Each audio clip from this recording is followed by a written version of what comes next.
നടത്തിയതിൻ്റെയും ഭാഗമായാണ് ഇന്ന് നമുക്ക് ഈ ഒരു ഉദ്ഘാടനം ചെയ്യാൻ വേണ്ടി സാധിക്കുന്ന നിലയിലെത്തിയിട്ടുള്ളത്. ആ ജനകീയ കമ്മിറ്റിക്ക് നേതൃത്വം കൊടുത്തിരുന്നത് അന്നത്തെ പ്രസിഡന്റ്. പൂർണ്ണമായിട്ടുള്ള പ്രവർത്തനമാണ് ഇതിൻ്റെ ഭാഗമായി നടന്നിട്ടുള്ളത്. ഞാനതിൻ്റെ വിശദാംശങ്ങളിലേക്ക് പോകാൻ ഉദ്ദേശിക്കുന്നില്ല. ഏതായാലും അതിൻ്റെ ആ ഒരു സ്വപ്ന സാക്ഷാത്കാരത്തിൻ്റെ ദിനമാണ്. ഉയർന്നു വരുന്ന സമയത്ത് ആരുടെ പേരിലായിരിക്കണം ഈ ഒരു ഗ്രൗണ്ട് എന്നുള്ളത് ഞങ്ങളുടെ ഭരണത്തിൽ വിശദീകരിക്കുന്നത് ഒരു വളരെ പ്രധാനപ്പെട്ട ഒരു പദ്ധതിയാണ്. ഒരു പഞ്ചായത്തിൽ ഒരു കളിക്കളം എന്നുള്ള പദ്ധതി കേരളത്തിലെ എല്ലാ പഞ്ചായത്തുകളിലും ഒരു കളിക്കളം സൃഷ്ടിക്കുക എന്നുള്ള ലക്ഷ്യത്തിൻ്റെ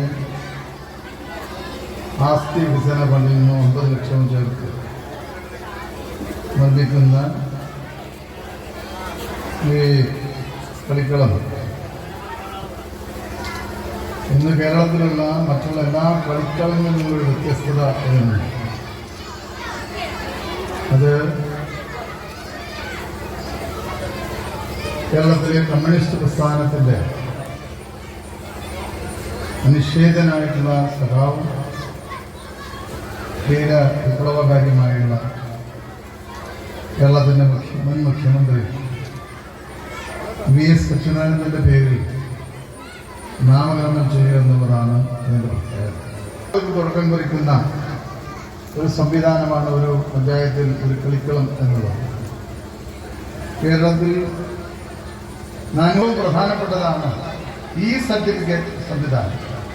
കാരണം രാജ്യത്ത് ആദ്യമായി നമ്മളാണ് ഈ കായിക സർട്ടിഫിക്കറ്റുകളിൽ വലിയ തോതിലുള്ള അഴിമതികൾ മുമ്പ് നടന്നുണ്ടായത്.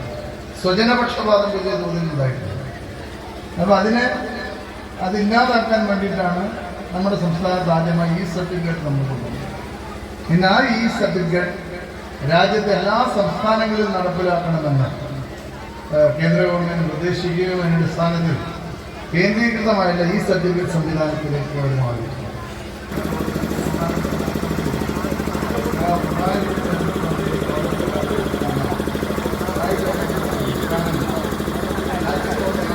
ഒരു കത്ത് കൊടുക്കാൻ വേണ്ടിയിട്ട് ആ സ്റ്റേഡിയത്തിന് കേരളത്തിൽ